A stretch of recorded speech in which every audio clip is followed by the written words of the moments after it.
Most people think the price of an outboard motor is set at the dealership, but that's not how it works. The price you'll pay for a new outboard this summer was set somewhere else entirely, in a military operations room, in a federal courtroom in Washington, D.C., and in a semiconductor factory in Penang, Malaysia. And here's the thing, most buyers don't even know this yet. Some dealers don't fully know it either. So here's the question this video is going to answer. Why is 2026 a bad year to buy an outboard? Well, it all started on February 28th. On February 28, 2026, the United States and Israel launched coordinated airstrikes on Iran. Within hours, Iran's Islamic Revolutionary Guard Corps issued an official warning. The Strait of Hormuz was closed to shipping from the United States, Israel, and their Western allies.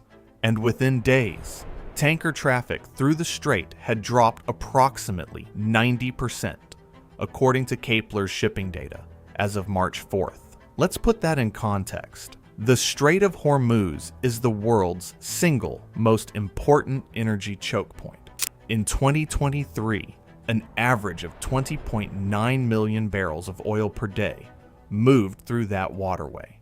That's roughly 20% of all petroleum liquids consumed globally every single day. It is the only exit route from the Persian Gulf. There is no viable alternative for most of that volume. What happened next was a price jump.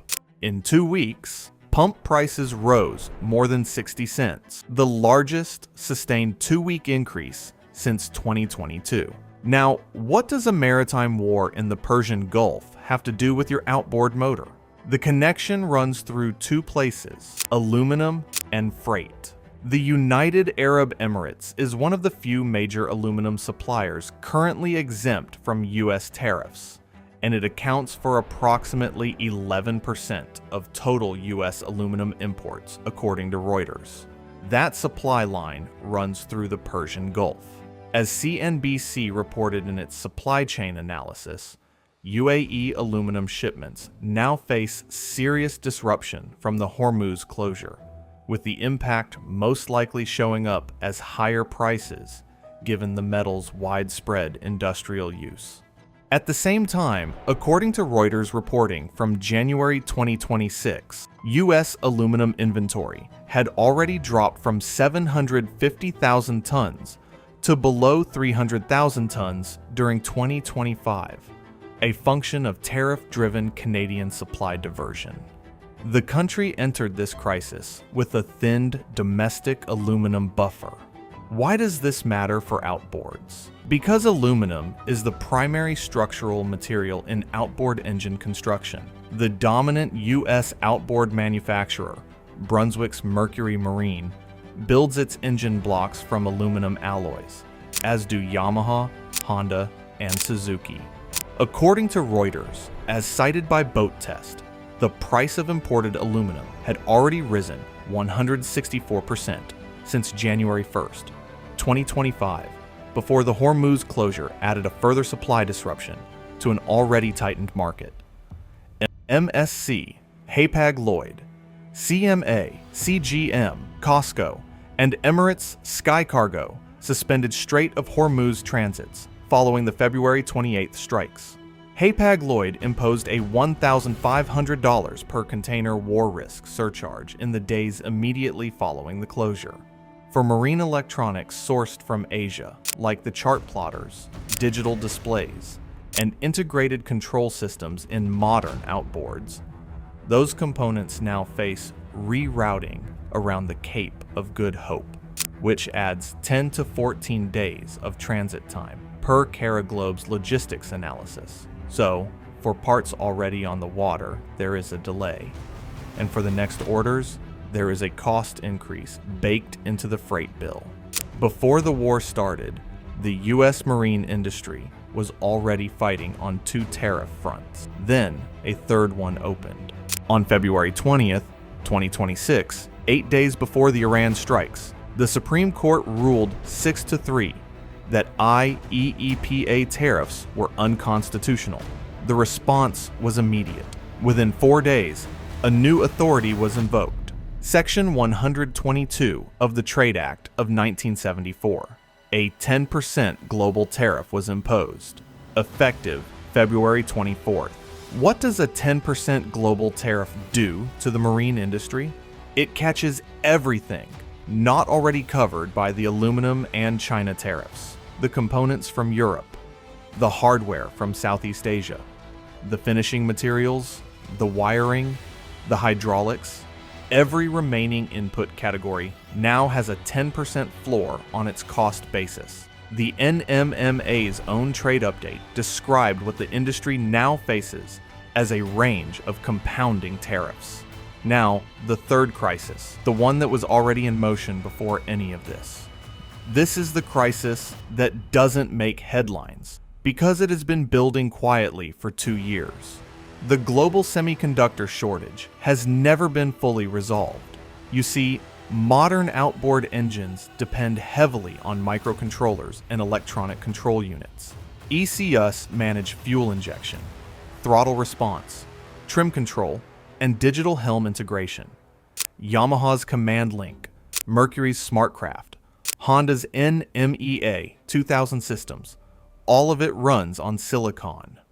According to Mordor Intelligence's Outboard motor market analysis, the global microcontroller shortage stretched outboard lead times to 6 months during peak disruption.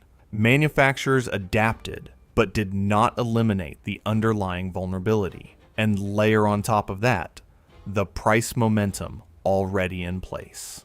Here's what everyone gets wrong about multi-shock environments. They think the crises stack. They add them up. Aluminum tariff impact, plus freight cost, plus chip shortage, equals total damage. That's not what happens. They compound. And compounding is a completely different operational reality. Step 1. Hormuz raises oil prices and freight costs simultaneously. For Mercury Marine in Fond du Lac, Wisconsin, this means higher inbound shipping costs on components and materials. Aluminum machining is an energy-intensive industrial process, which means that higher oil prices raise the cost of running that facility. Step 2. The 50% Section 232 aluminum tariff was already applying upward pressure to the raw material. The Hormuz disruption adds a second, independent pressure to that same input, UAE aluminum, which is one of the few tariff-exempt suppliers to the US market and is now disrupted at the source. Step 3. The China tariffs apply upward cost pressure to electronic components. The Hormuz freight disruption adds transit cost and delay to the same supply chain. A more expensive component, subject to a higher tariff, now costs more to ship and takes longer to arrive. Step 4. Section 122 applies a 10% floor to every remaining input category that escaped the aluminum and China tariffs. There is no input category that escapes all three pressures simultaneously. Step 5. The manufacturer faces simultaneous pressure on 3 different input categories, all feeding into the same product. They can absorb some of it. They can hedge some of it. They cannot eliminate it entirely, and they cannot do it quickly. Step 6. The dealer absorbs what the manufacturer passes through. New units cost more to order than the units currently on the floor. The dealer must decide. Price current inventory higher to protect margin on the next order, or absorb the squeeze now. Step 7. The buyer arrives at the dealership.